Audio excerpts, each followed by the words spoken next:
மதிமுகம் நேயர்களுக்கு வணக்கம். அரசியல் திண்ணை நிகழ்ச்சிக்கு வரவேற்பது நான் சிலம்பு செல்வி. இன்று நம்மளோடு இணைந்திருக்கிறார் சிபிஐஎம் கட்சியை சேர்ந்த மத்திய கட்டுப்பாட்டு குழு தலைவர் ஜி ராமகிருஷ்ணன். இருதுருவ அரசியல் வேண்டாம் என்ற முடிவுக்கு மக்கள் வந்திருக்கிறாங்க. குதிரை பேரம் நடந்திருக்கா? அதிமுக அணி திமுக அணி வேண்டான்னு சொன்னவங்க இப்ப எப்படி புதிய அதிமுகன்னு சொல்ல முடியும்? மத்தியில் ஆட்களை பாஜக பொறுத்தவரையில அவங்க எதிர்கட்சிகளை அழிக்குதுன்ற நோக்கத்தோடு அவங்க வந்து செயல்பட்டு இருக்கிறாங்க. தேசிய கீதத்தை பாட வேண்டும் என்று அரசியல் சட்டத்திலேயே அரசு முடிவெடுத்திருக்கிறப்ப இப்போ திடீர்னு வந்தே மாத்திர புகுத்துறதுக்கு பாருங்க, அது வேண்டாம் என்று சொல்வதே மதச்சார்பை பாதுகாக்கக்கூடிய ஒரு அணுகுமுறை. அது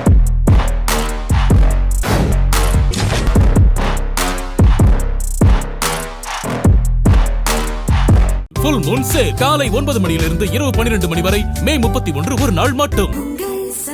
டயா பூஸ்டர் சுகரை கண்ட்ரோல் பண்ணும், உங்க ஆரோக்கியத்தை மீட்டு தரும். சர்க்கரையை கட்டுப்படுத்துறதுக்கான எளிமையான வழிமுறை, இயற்கையான வழிமுறை. அனைத்து மருந்து கடைகளிலும் கிடைக்கும். வணக்கம் தோழர். வணக்கம்.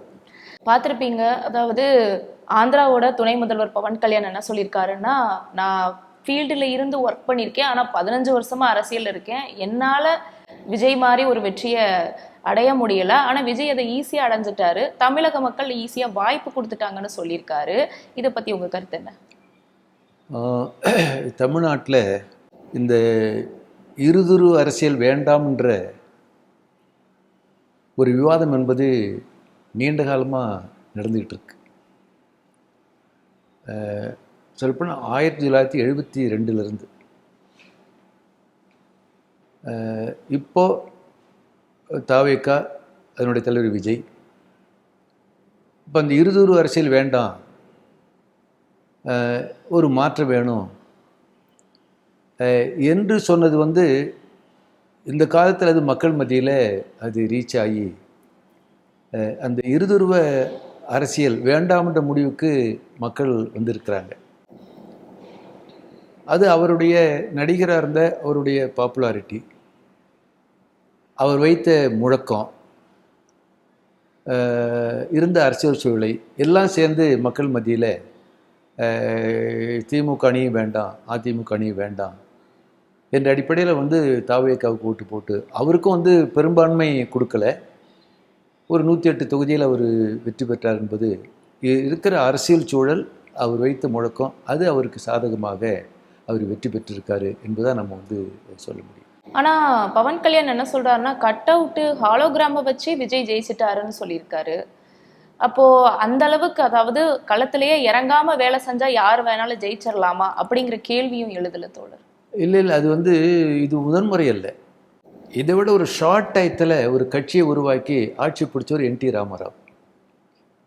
ஆந்திராவில், ஒன்றுபட்ட ஆந்திராவில், இப்போ ஆந்திரா தெலுங்கானா பிரிஞ்சிருக்கு. அந்த அடிப்படையில் பார்க்குறப்ப வெறும் கட் அவுட் அது மட்டும் இல்லை, அதில் அவர் வைத்த சில முழக்கங்கள், தேர்தல் அறிக்கை, அப்புறம் தமிழ்நாட்டில் இருந்த அரசியல் சூழல், இந்த பைப்போலர் பாலிட்டிக்ஸ் இருக்குல்ல, அரசியல் இருக்குல்ல, அது வேண்டாம் அப்படின்ற மாதிரி தொடர்ந்து பல ஆண்டு காலமாக அப்படிப்பட்ட கோரிக்கை முழக்கம் இருந்திருக்கு. இது ஒரு சரியான சூழலில் வந்து அந்த இடத்துல அவருக்கு வந்து வெற்றி பெற்று 2 அணிகளுக்கு எதிராக மக்கள் வந்து ஓட்டு போட்டிருக்காங்க.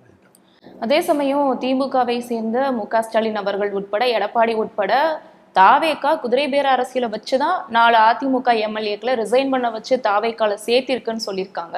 குதிரை பேரம் நடந்திருக்கா?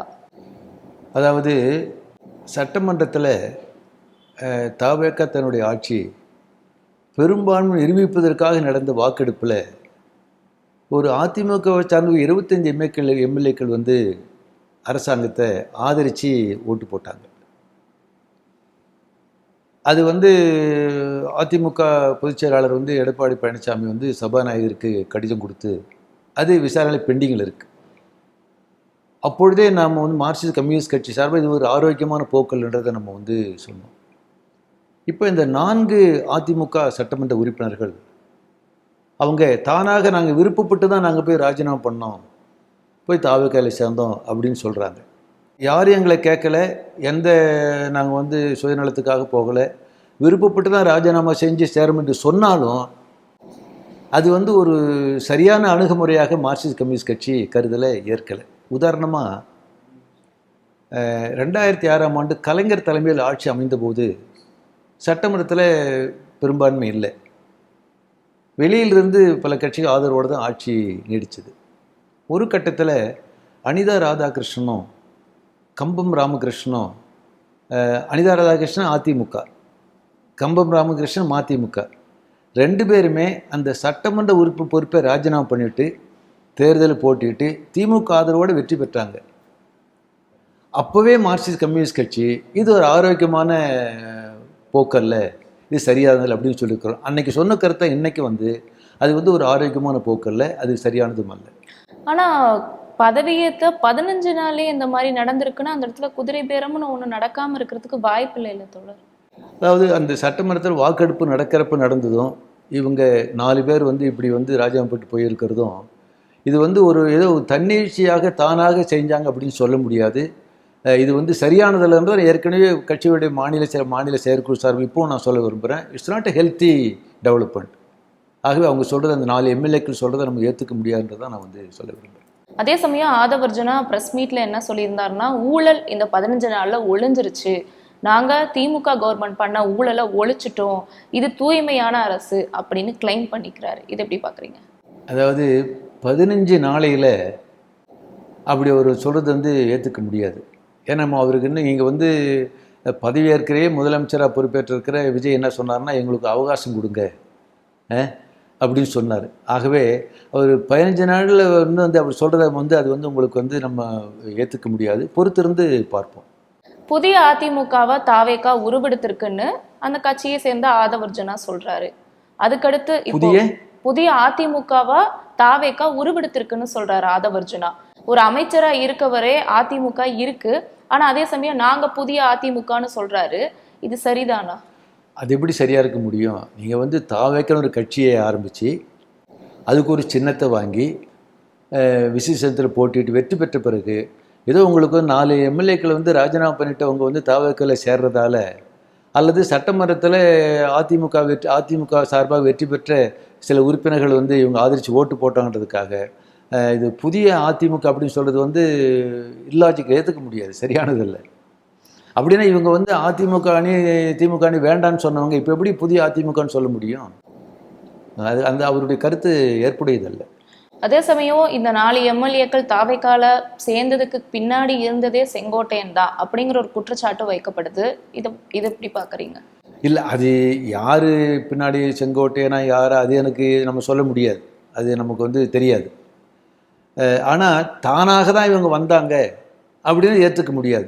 என்ன நடந்தது, எப்படி நடந்தது, யார் பின்னாடி இருந்தாங்க, அது நம்ம இப்போ I am not in a position to clarify. அது என்னன்னு என்னால் சொல்ல முடியாது. ஒருவேளை கம்யூனிஸ்ட் கட்சி வெளியிலிருந்து ஆதரவுன்னு தாவேக்காக்கு சொன்னனால தான் கொஞ்சம் தயங்குறாங்களோ இதை வெளிப்படையா குதிரை பேரம்னு சொல்றதுக்கு அப்படிங்கிற குற்றச்சாட்டு எழுது. அப்படி கிடையாது. இப்போ நீங்கள் இவங்க ஆட்சி பொறுப்பேற்ற பிறகு ஒரு ஜோதிடரை ஒரு அரசு அதிகாரி நியமனம் பண்ணாங்க.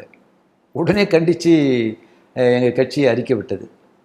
அதுபோல் அமைச்சரவை பதவியேற்கக்கூடிய அந்த விழாவிலேயே அவங்க வந்தே மாதரம் பாடலை வந்தே மாதரம், அப்புறம் தேசிய கீதம், அதுக்கு பிறகு தமிழ்த்தாய் வாழ்த்து, அந்த நிகழ்ச்சி முடிஞ்சு வந்த உடனே கண்டித்து அறிக்கை விட்டோம். ஆகவே எங்களுக்கு நான் எங்களுடைய கட்சியே தாவேக்கா வெளியிருந்து ஆதரிப்போம், ஆக்கப்பூர்வம் எதிர்கட்சியாக செயல்படுவோம்னு சொல்லி அறிவித்தது மட்டும் இல்லாமல் அந்த நம்பிக்கை வாக்கெடுப்பு நடக்கிற அந்த சட்டமன்ற நிகழ்ச்சியில் எங்கள் கட்சியின் சார்பாக உரையாற்றிய பத்மநாபபுரம் சட்டமன்ற உறுப்பினர் செல்லசாமி தம்பி தெளிவாக சொல்லியிருக்காரு, இந்த அரசாங்கத்தை வெளியிலேருந்து நாங்கள் ஆதரிக்கிறோம், நாங்கள் ஒரு ஆக்கப்பூர்வ எதிர்கட்சியாக செயல்படுவோம். ஆக்கப்பூர்வ எதிர்கட்சின்னு என்ன? மக்களுக்கு சாதகமான நல்ல திட்டமாக இருந்தால் ஆதரிப்போம், மக்களை பாதிக்கக்கூடிய அரசு நடவடிக்கை எதிர்ப்போம். ஃப்ரம் தி பிகினிங் என்னைக்கு உங்களுக்கு என்னைக்கு அவங்க பதவி ஏற்றாங்களோ அந்த நிகழ்ச்சியில் வந்தே மாதரத்தை பாடத்தில் உங்களுக்கு அனுமதிச்சதே நாங்கள் கண்டித்து அறிக்கை விட்டோம். அடுத்து ஜோதிடர் அதிகாரியாக நியமனம் கண்டித்து நாங்கள் அறிக்கை விட்டோம். நல்லவேளை அவங்க அப்புறம் மாற்றிக்கிட்டாங்க. அடுத்தடுத்து வரக்கூடிய நடவடிக்கைகளில் எது சரி எது தவறுன்னு பார்த்து உங்களுக்கு அந்த அடிப்படையில் ஒரு ஆக்குபர எதிர்கட்சி என்பது நல்லது நடந்தால் வரவேற்பதும் அல்லது என்றால் கண்டிப்பதும் அதுதான் எங்களுடைய அணுகுமுறை. அதில் எங்களுக்கு ஒன்றும் தயக்கம் கிடையாது. விசிகாவை சார்ந்த அமைச்சரவையில் இடம்பெற்றிருக்க வன்னியரசு என்ன சொல்லியிருக்காருன்னா குற்ற சம்பவங்களே நடக்கலைன்னு சொல்லியிருக்காரு. ஆனா அதே சமயம் கோவையில பாலியல் வன்கொடுமை நடந்திருக்கு, விழுப்புரத்துலயும் நடந்திருக்கு. இதெல்லாம் அவங்க கண்ணுக்கு தெரியலையா அல்லது அமைச்சரவையில இடம் பெற்றுட்டனால பேசுறதுக்கு தயங்குறாங்களா? இல்லை, அவர் எப்படி சொன்னார்னு தெரியல. குற்றச்சம்பவங்கள் என்பது இதை நம்ம வந்து சுவிட்சு போட்டு ஆன் ஆகும், சுவிட்சு போட்டு ஆஃப் ஆகும் என்பதல்ல நிலைமை. இன்றைக்கி இருக்கிற இந்த சமூக பொருளாதார சூழலில், இன்றைக்கி இருக்கிற வந்து ஒரு சீரழிந்த கலாச்சாரத்தில் குற்றச்சம்பவம் நடக்கும். ஆனால் ஆசிட் டெஸ்ட் என்னன்னா, அப்படி சம்பவம் நடைபெறுகிற போது அரசு எத்தகைய அணுகுமுறை கடைபிடிக்கிறது, எப்படி நடவடிக்கை எடுக்கிறாங்க, இப்படிப்பட்ட குற்றச்சம்பவம் நடக்காமல் தடுப்பதற்கு என்ன எடுக்கிறாங்க என்பது தான் முக்கியம். குறிப்பாக அமைச்சரவை பொறுப்பாக இருக்கக்கூடிய அதே அன்னைக்கு வந்து முதலமைச்சர் அறிவித்தது என்பது இந்த பெண்களுக்கு இழைக்கப்படக்கூடிய அநீதி, கிரைம் அகேன்ஸ்ட் விமன், அது நடவடிக்கை எடுக்கிறதுக்காக தனி வந்து நம்ம வந்து ஒரு போலீஸில் வந்து ஒரு விங்கு தனியாக உருவாக்கணும்னு சொன்னார். அவங்க இதில் வந்து கராராக இருக்கணும். குறிப்பாக ஏற்கனவே மதுரை உயர்நீதிமன்றத்தில், சென்னை உயர்நீதிமன்றத்தில் மதுரை கிளையில் இந்த தீண்டாமை கொடுமை சம்பந்தமாக சாதி ஆணவ கொலை அப்படி பிரச்சனை வருகிற போது என்ன தீர்ப்பு சொன்னாங்கன்னா, இந்த சாதி ஆணவ கொலை என்பது அந்த சாதி மறுப்பு திருமணத்தை செய்து கொள்ள விரும்புபவர்கள் அவங்க உயிருக்கு ஆபத்து ஏற்பட்டு எங்களுக்கு போலீஸ் பாதுகாப்பு வேண்டுமென்று கேட்டால் போலீஸ் பாதுகாப்பு கொடுக்கணும். அவர் சாதி மறுப்பு திருமணம் செஞ்சு அடிக்கிறது கொலை முயற்சினா தடுக்கிறதுக்கு முயற்சி எடுக்கணும். ஆகவே போலீஸ் துறையில் வந்து ஒரு ஸ்பெஷல் விங் வேணும்னு மதுரை உயர்நீதிமன்றம் சஜஸ்ட் பண்ணாங்க தீர்ப்பில். அப்படி அமைக்கலை. இப்போ வந்து பெண்களுக்கு எதிராக குற்றம் இழைச்சா வந்து அதை தடுக்கிறது நடவடிக்கை எடுக்கிறதுக்காக நாங்கள் வந்து ஒரு போலீஸ் விங்னு சொன்னாங்க. அப்படி அமைச்சு நடவடிக்கை எடுக்கணும். அந்த அடிப்படையில் பார்க்குற மொழியை சம்பவம் நடக்கலை அப்படின்ற மாதிரி நம்ம சொல்லக்கூடாது. உடனடியே நடவடிக்கை எடுக்கணும், தடுக்க நடவடிக்கை எடுக்கணும், அப்படிதான் நம்ம சொல்கிறோம். அப்படி நடவடிக்கை எதிர்காலத்தை நடக்காமல் தடுப்பதற்கான வந்து ஒரு கலாச்சார ரீதியிலையும் உங்களுக்கு வந்து உதாரணமாக பெண்களுக்கு எதிராக நடக்கக்கூடிய கொடுமைகள் இருக்க, மக்கள் தொகையில் சரிபாதி பெண்கள். அந்த சரிபாதி பெண்கள் சம்பந்தமாக மறுபாதி ஆண்களுடைய அணுகுமுறையில் மாற்றம் ஏற்படாத வரையில் 100க்கு 100 இப்படி நம்ம வந்து பண்ண முடியும். ஆகவே அப்படிப்பட்ட விஷயத்திலையும் உங்களுக்கு வந்து ஒரு கலாச்சாரியிலே மக்கள் மத்தியில் வந்து ஒரு ஒரு ஒரு ஆரோக்கியமான வளர்ச்சி போக்கு உருவாக்குவதற்கும் வந்து ஆளுங்கட்சி மட்டுமல்ல எல்லா கட்சி நடவடிக்கை எடுக்கணும். ஆகவே வந்து கோயம்புத்தூரில் இப்படி ஒரு சம்பவம் நடந்தது, புதுக்கோட்டையில் ஒரு சம்பவம் நடந்தது, அது அரசு நடவடிக்கை எடுக்கணும். இப்படிப்பட்ட விஷயங்கள் அரசு உறுதியாக நடவடிக்கை எடுத்து எதிர்காலத்தை இப்படி நடவடிக்கை வராமல் தடுப்பதற்கான முயற்சி எடுக்க வேண்டும் என்பதுதான் நம்ம சொல்ல மொழியே. அவர் தவறே நடக்கலைன்ற மாதிரி நம்ம வந்து சொல்ல முடியாது. ஒருவேளை நம்மளும், அதாவது கம்யூனிஸ்ட் கட்சியும் அமைச்சரவையில் இடம் பிடிச்சா இந்த மாதிரி தாவேக்க அரசுல நடக்கக்கூடிய தப்புகளுக்கு கொஞ்சம் நம்ம சாஃப்டா பேசுற மாதிரி இருக்கும், விசிகா இப்ப பண்ற மாதிரி இருக்குங்கிறனாலதான் அதை தவிர்த்துட்டீங்களா? இல்லை, அதுக்காக இல்லை. நாங்கள் வந்து ஆட்சியில் பங்கேற்பதா இல்லையா என்பதை எப்படி நாங்கள் வந்து பார்க்குறோன்னு சொன்னால், ஒரு ஆட்சியில் பங்கேற்றால் அதன் ஒட்டுமொத்த அரசனுடைய கொள்கை, சமூக பொருளாதார சூழல் பற்றி, பொருளாதார கொள்கை, அரசியல் கொள்கை, சமூக நீதி சம்பந்தப்பட்ட கொள்கை, இப்படி ஒட்டுமொத்த அந்த அரசு கொள்கையை உருவாக்குறதுல நமக்கு உரிய போதிய பலம் இல்லாத போது அந்த ஆட்சியில் சேர்ந்து நாம் வந்து ஒன்றும் பண்ண முடியாது. அதே நேரத்தில் ஒரு புதிய அரசியல் சூழலில் அவங்களுக்கு வந்து பெரும்பான்மை கிடைக்கல, ஒரு தனிப்பெருமிஷம் வந்திருக்கிறாங்க. ஆகவே மக்களுடைய நம்ம வந்து தீர்ப்பை மதித்து அந்த அரசாங்கத்தை வெளியிலிருந்து ஆதரிப்போம் என்ற அடிப்படையில் தான் வந்து கம்யூனிஸ்ட் கட்சி, மார்க்சிஸ்ட் கம்யூனிஸ்ட் கட்சி முடிவெடுத்ததை ஒழிய எப்போவுமே இங்கன்னு இல்லை, எங்கேயுமே நம்ம வந்து ஆட்சியில் வந்து நமக்கு போதிய பலம் இல்லாத, நம்ம வந்து அரசினுடைய கொள்கையை தீர்மானிக்கிறதுல நம்ம வந்து ஒரு உரிய பங்களிப்பை செலுத்த முடியாத நிலைமையில் ஆட்சியில் பங்கேற்பது உதவிகரமாக இருக்காது. அந்த அடிப்படையில் ஆக்குபரம் எதிர்கட்சின்னு சொல்லும் பொழுது மெரிட் அடிப்படையில் கட்சி வந்து முடிவு செய்யறதுன்னு நாங்கள் முடிவு பண்ணுவோம். நம்ம பக்கத்து மாநிலம் கேரளால பினராயி விஜயன், முன்னாள் முதலமைச்சர் பினராயி விஜயன் வீடு உட்பட 10 இடங்கள்ல இடி சோதனை போய்கிட்டு இருக்கு. இதுக்கு காரணம் யாருன்னு நினைக்கிறீங்க? அவங்க பாஜக, மத்தியில் ஆட்களை பாஜக பொறுத்தவரையில் அவங்க எதிர்கட்சிகளை அழிக்குதுன்ற நோக்கத்தோடு அவங்க வந்து செயல்பட்டு இருக்கிறாங்க. இதுவரையில் ஏற்கனவே அவங்களுக்கு வந்து பல வழக்குகள் போட்டாங்க. கேரள முன்னாள் முதல்வர் பினராயி விஜயன் வழக்குகள் போட்டு அந்த சிபிஐ விசாரிக்கிறப்ப எந்த ஆதாரம் இல்லைன்னு உங்களுக்கு வந்து அந்த வழக்கை கைவிட்டாங்க. அடுத்தடுத்து உங்களுக்கு வந்து வழக்கு போடுவாங்க. அந்த அடிப்படையில் வந்து ஒரு பழிவாங்கும் நோக்கத்தோடு எதிர்கட்சிகளை, குறிப்பாக மார்க்சிஸ்ட் கம்யூனிஸ்ட் கட்சி அழிக்க நோக்கத்தோடு தான் உங்களுக்கு வந்து அந்த ஈடியினுடைய அந்த இது ரெய்டு நடக்குது ஒழிய அது அவங்க வழக்கமாக பண்ணுறது தான். ஏற்கனவே பண்ணாங்க, அதில் வந்து தோத்துட்டாங்க, ஆதாரம் இல்லைன்னு சொல்லி அந்த சிபிஐ விசாரணைன்னு சொல்லிட்டாங்க. இப்போ வேறு ஏதாவது உங்களுக்கு வந்து புக் பண்ணலாமா அப்படின்ற மாதிரி உங்களுக்கு வந்து ஒரு பழிவாங்க நோக்கத்தோடு. ஏன்னா மார்க்சிஸ்ட் கட்சி உங்களுக்கு தெரியும், இந்தியாவில் பாஜகவினுடைய மதவெறி கொள்கையை, மதவாதத்தை உறுதியாக எதிர்க்கிறதுல மார்க்சிஸ்ட் கம்யூனிஸ்ட் கட்சி is standing in the four front. அந்த இந்துத்துவ அரசை எதிர்க்கிறதுல மார்க்சிஸ்ட் கம்யூனிஸ்ட் கட்சி இருக்கக்கூடிய அரசியல் கட்சிகள் நாங்கள் தான் முன்னணியில் இருக்கிறோன்றதால அவங்க வந்து அப்படியே இவங்களை பழி வாங்கணும், அட்டாக் பண்ணணும்னு சொல்லி உங்களுக்கு வந்து ஆரம்பிச்சிருக்கிறாங்க. பத்திரிகை செய்தி வந்துருக்கு. அதே சமயம் இன்னும் கொஞ்ச நாளுக்குள்ள எடப்பாடி வெர்சஸ் எஸ்பி வேலுமணின்னு பிரிஞ்சிருக்கக்கூடிய அணி ஒன்று சேரதுக்கு வாய்ப்பு இருக்குன்னு தகவல்லாம் வெளியாயிட்டு இருக்கு.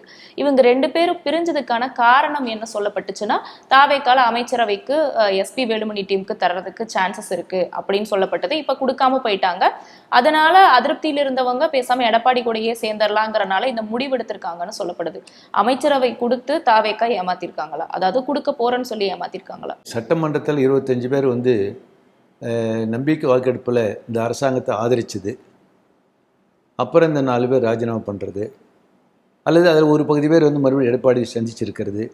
இது உள் விவகாரம் என்னான்றதை நான் முழுசாக சரியாக அது தகவல் கிடையாது. ஆனால் ஒன்று மட்டும் சொல்ல முடியும், அதாவது மத்தியில் ஆளக்கூடிய பாஜக மாநில உரிமைகளை பறிச்சுக்கிட்டு இருக்கிறாங்க.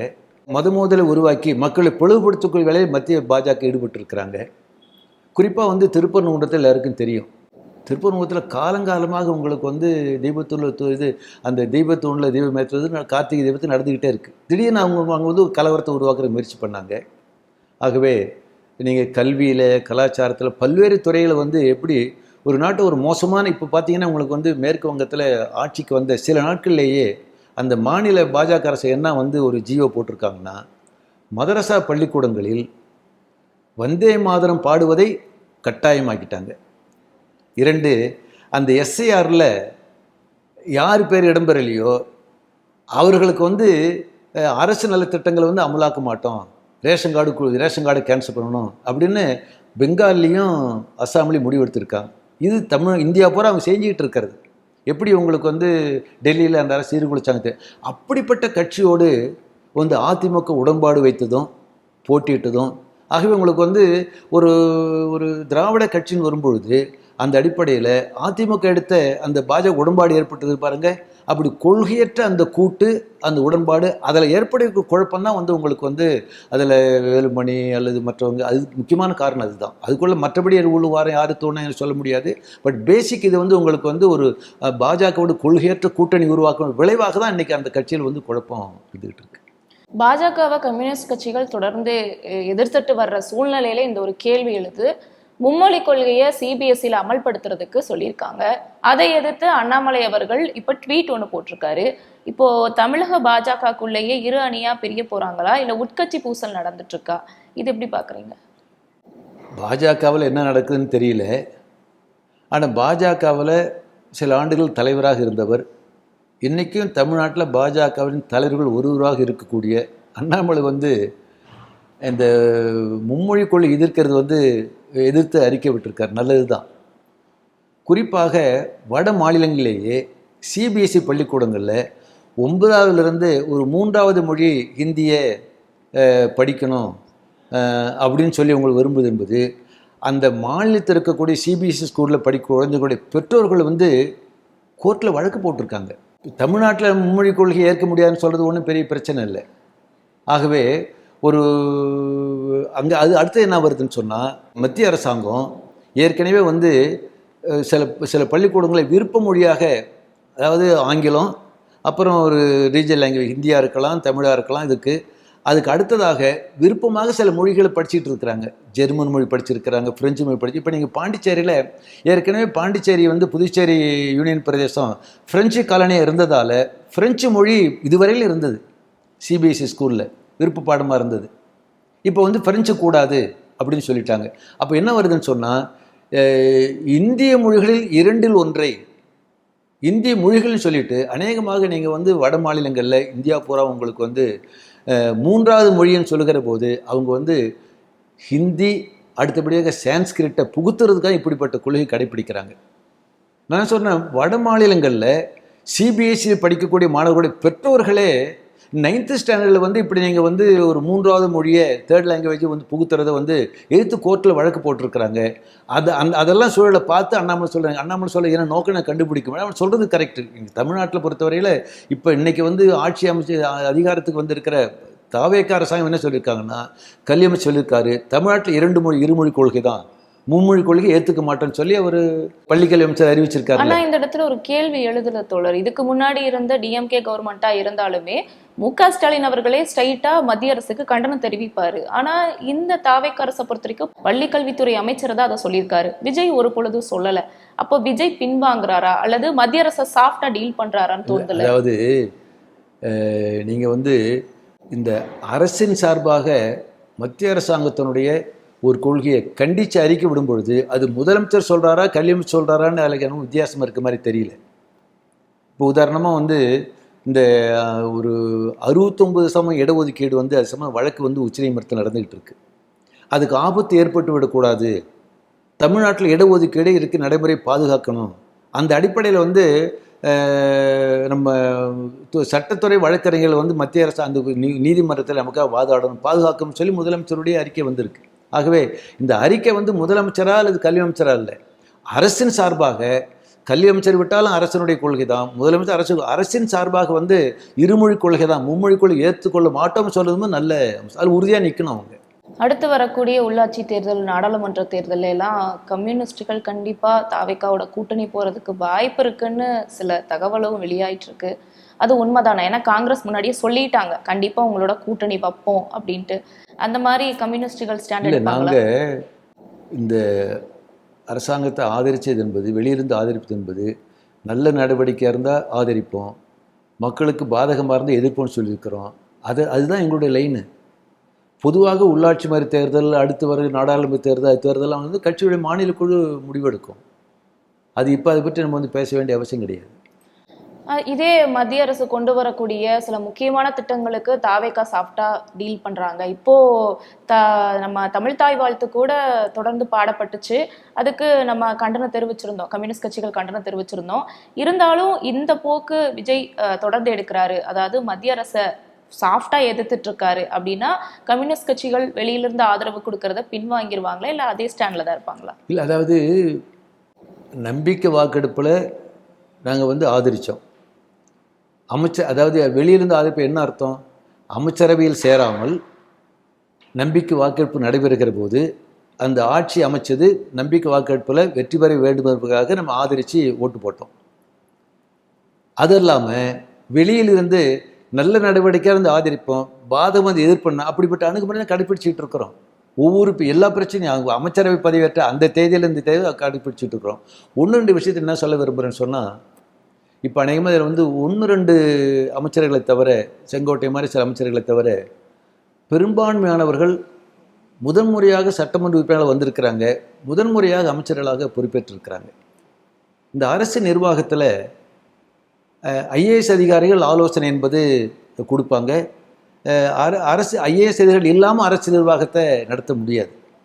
ஆனால் அதே நேரத்தில் ஆட்சி பொறுப்பேற்றிருக்கக்கூடிய அமைச்சர்கள் அந்த கட்சி தேர்தலுக்கு முன்னதாக தேர்தல் அறிக்கை என்ன வெளியிட்டிருக்கிறாங்களோ, என்ன கொள்கை அறிவிச்சிருக்கிறாங்களோ, தந்தை பெரியார், அம்பேத்கர், அஞ்சலை அம்மாள், இப்படிப்பட்ட இதில் நாங்கள் வந்து இதுதான் எங்களுடைய கொள்கை, ஐடியாலஜி அப்படின்னு சொல்லியிருக்காங்களோ, அதுக்கு முரணாக ஐஏஎஸ் அதிகாரிகள் ஆலோசனை சொன்னால் இவங்களுடைய கட்சி கொள்கையை அமலாக்கக்கூடிய ஒரு அழுத்தம், ஒரு உறுதிப்பாடு அமைச்சர்களுக்கு வேணும். இப்போ உதாரணமாக இப்போ வந்து சமூக நீதித்துறை என்பது சம்பந்தமாக விசிகாவில் வந்து சட்டமன்ற உறுப்பினர் வன்னியரசு வந்து அமைச்சராக பொறுப்பேற்றிருக்கார். அந்த துறை அறிவிப்பு வரும்பொழுது என்ன வந்திருக்குன்னு சொன்னால், பட்டியலின மற்றும் ஹில் ட்ரைப்ஸ்ன்னு இருக்கு. அரசியல் சட்டத்தில் என்ன சொல்லப்படுது? Schedule cost and schedule try, பட்டியலின மற்றும் பழங்குடியின மக்கள் துறை. அதே மாதிரி இதற்கு முன்னாக திமுக ஆட்சி இருந்திருக்கு, அதிமுக ஆட்சி இருந்திருக்கு. அந்த ஆட்சியில் வந்து அந்த சம்பந்தப்பட்ட துறை சார்ந்த அமைச்சர் என்ன சொல்லுவாங்க சொன்னால், அது சமூக நீதித்துறை, சமூக நலத்துறைன்னு சொல்கிறது தப்பு இல்லை. வந்து பட்டியலின மற்றும் பழங்குடியினத்துறை தான் அது. அதில் வந்து அந்த பட்டியலினம் மற்றும் ஹில் ட்ரைப்ஸ்ன்னு சொன்னால், அப்போ வந்து மலையில் இல்லாமல் சமதள பிரதேசத்தில் வசிக்கக்கூடிய அந்த மலைவாழ் மக்கள் வந்து மலைவாழ் மக்கள் இல்லையா? ஆகவே அந்த சம்பந்தப்பட்ட வந்து ஐஏஎஸ் அதிகாரி இருக்காங்க பாருங்க, தவறான வழிகாட்டினா அது தவறுன்னு உங்களுக்கு வந்து சொல்லக்கூடிய அடிப்படையில் வந்து அமைச்சர்கள் வந்து செயல்படுவது. பல இடங்களில் உங்களுக்கு வந்து ஐஏஎஸ் அதிகாரிகள் துறை சார்ந்த ஆலோசனை மற்ற சொல்லுவாங்க. அப்படி சொல்லுகிற போது அமைச்சர்கள் வந்து தங்களுடைய அறிவிக்கப்பட்ட தேர்தல் அறிக்கை, கடைப்பிடிக்கக்கூடிய உங்களுக்கு வந்து ஒரு கொள்கை, அதன் அடிப்படையில் பிரச்சனை பார்க்கணும். குறிப்பாக இந்த இன்னமும் மார்க்சிஸ்ட் கம்யூனிஸ்ட் கட்சியாக இன்னும் சொல்ல விரும்புகிறேன்னு சொன்னால், அந்த சமூக நீதித்துறைன்னு சொல்லி பெயர் வச்சது சரியானது தான். அந்த துறை சார்ந்த போர்ட்ஃபோலியோ சொல்லுகிற போது பட்டியலின மற்றும் பழங்குடியின துறை என்பதுதான் சொல்லணும் மொழிய, பட்டியலின மற்றும் ஹில் ட்ரைப்ஸ் என்றது வந்து மாற்றணும் சரியில்லைன்றதை நான் சொல்ல விரும்புகிறேன். சிபிஐ கட்சியோட மாநில செயலாளர் மு வீரபாண்டியன் ஒரு தொலைக்காட்சிக்கு பேட்டி கொடுத்திருந்தாரு. மதசார்பின்மைக்கு எதிராக தாவேகா அரசு குரல் கொடுத்துச்சு, இல்லை அந்த ஸ்டாண்டில் நிற்கிறாங்கன்னா நாங்கள் ஆட்சியை கவிழ்க்க மாட்டோம்னு சொல்லியிருந்தாரு. இது எப்படி பார்க்குறீங்க? இது ஆட்சியை கவிழ்க்கிறது அல்லது ஆதரிப்பது என்பதெல்லாம் வந்து அந்த சொல்லாடலில் முக்கியம். இப்போ உதாரணமாக இந்த வந்தே மாதரம் பாடல் வந்து நம்ம வந்து இசைக்கக்கூடாது, சட்டமன்ற நிகழ்ச்சியிலையும் அரசு விழாக்களையும் பண்ணக்கூடாதுன்னு சொன்னால், அதில் மதச்சார்பின்மை என்ற அம்சம் வந்து அந்த பாடலில் இருக்குது. பங்கிம் சேட்டர்ஜி எழுதின அந்த பாடலில் 4 வரி வந்து உங்களுக்கு வந்து இந்து கடவுள்களை பற்றி ஒரு வந்து வணங்கக்கூடிய அப்படிப்பட்ட இருக்கும். அப்போ இது வந்து ஒரு பலதரப்பட்ட மதங்களை சார்ந்த மக்கள் வாழக்கூடிய நாடு. ஆகவே தான் வந்து சுதந்திர போராட்ட காலத்திலேயே அந்த வந்தே மாதரம் சொல்லும்பொழுது 4 வரிகளை சர்தார் வல்லபாய் பட்டேல், நேரு உள்பட எடுத்துட்டாங்க. அரசியல் சட்டம் உருவாகிற போது அம்பேத்கர் தலைமையில் அந்த வரைவு திட்டத்தை உருவாக்குற போது அடுத்து வந்து அரசியல் சட்டத்திலேயே வந்து தேசிய கீதம் தான், ஜனகணமன தான். அப்போ தேசிய கீதத்தை பாட வேண்டும் என்று அரசியல் சட்டத்திலேயே அரசு முடிவெடுத்திருக்கிறப்ப இப்போ திடீர்னு வந்தே மாதத்தை புகுத்துறதுக்கு பாருங்க, அது வேண்டாம் என்று சொல்வதே மதச்சார்பை பாதுகாக்கக்கூடிய ஒரு அணுகுமுறை அது. ஆகவே ஒவ்வொரு பிரச்சனையிலையும் எது மதச்சார்பைக்கு விரோதமானது, எது அப்படி கட்சி முடிவெடுக்கும். ஆகவே வந்து கவிழ்க்கிறதே இல்லைன்ற அந்த பிரச்சனை எழலை. இப்போ நீங்கள் வந்து இப்போ எனக்கு அமைச்சரவை இதில் நேரு ஸ்டேடியத்தில் நடந்தது, வந்து ஆஃபீஸுக்கு வந்த உடனே வந்து அந்த வந்தே மாதரத்தை எடுக்கணும் தப்புன்னு கண்டித்தோம். அப்படி எப்பயுமே உறுதியாக மதச்சார்பை பாதுகாக்கிற மார்க்சிஸ்ட் கம்யூனிஸ்ட் எப்பொழுதும் உறுதியாக நிற்கும். பட் சிபிஐ இதில் வேற ஸ்டாண்ட் எடுக்கிறாங்களா? அந்த இடத்துல 2 பேருக்கு முரண் இல்லை, அது அந்த வார்த்தையை வச்சு நம்ம இது பண்ண வேண்டாம். நீங்கள் வந்து மதச்சார்பை பாதுகாப்பதற்கு சிபிஐ உறுதியாக நிற்போம். அது அந்த அரசாங்கத்தோட எந்த நடவடிக்கை நீங்கள் பதவி ஏற்றுட்டு அடுத்த நிமிஷமே அறிக்கை விட்டோன்னு சொன்னால் இது அதனுடைய தொடர்ந்து அவங்களுடைய நடவடிக்கையில் வருகிற போது இது மதச்சார்பின்மைக்கு விரோதமானதா, மக்கள் நலனுக்கு விரோதமானதா, தொழிலாளர்களுக்கு விரோதமானதா, அல்லது ஜனநாயகத்துக்கு விரோதமானதா, அப்படி வருகிற போது அதில் வந்து மார்க்சிஸ்ட் கம்யூனிஸ்ட் கட்சியும் அல்லது இடதுசாரி இந்திய கம்யூனிஸ்ட் கட்சி உறுதியாக நாங்கள் நிற்போம். அது வந்து அறிக்கை விடுறது மட்டும் தேவைப்பட்டால் போராட்டமும் நடத்துவோம். அதே மாதிரி இப்போ இந்த சைடு அதிமுகவில் இருந்த 5 எம்எல்ஏக்கள், காங்கிரஸ், இவங்களை சேர்த்து ஒருவேளை அந்த அதிமுக எம்எல்ஏக்கள் இடைத்தேர்தலில் ஜெயிச்சாங்க, திருச்சி கிழக்குலையும் சேர்த்து ஜெயிச்சாங்கன்னா அவங்க கணக்கு பார்த்தா, தாவேகா கணக்கு பார்த்தா 117 ஆயிடும். அப்படி பார்த்தா அந்த சைடு ஆதரவு தெரிவிச்ச விசிக, யுஎம்எல் கம்யூனிஸ்டுகளோட ஆதரவு அவங்களுக்கு தேவையில்லை அப்படிங்கிற இடத்துல அது வந்து நிக்குது. இதை எப்படி பாக்குறீங்க? அதில் ஒன்றும் பிரச்சனை, அவங்க நடந்துட்டோம். நீங்கள் வந்து அது அதாவது எங்கள் ஆதரவு வெளியிருந்து ஆதரவு கொடுக்குறோம்னு சொன்னேன், எங்கள் ஆதரவோட அரசு நீடிக்கணும் அப்படின்றது இல்லையே. அது வந்து நாங்கள் வெளியிருந்து ஆதரவு கொடுக்குறோம், அது மற்றவங்க தனிப்பெரும் மெஜாரிட்டி கிடைச்சாலும் அல்லது நீ எப்படி நீடித்தாலும் மார்க்சிஸ்ட் கட்சியை பொறுத்தவரையில் on merits we will decide. அதுதான் வெளியிலிருந்து ஆரோக்கியமான எதிர்கட்சி ஆக்குவ எதிர்கட்சியும் அர்த்தம் என்பது அதுதான். ரொம்ப நன்றி தோழர், எங்களுக்காக நாங்கள் கேட்ட கேள்விகளுக்கு பொறுமையாகவும் அழகாகவும் பதில் சொன்னீங்க. நன்றி தோழர்.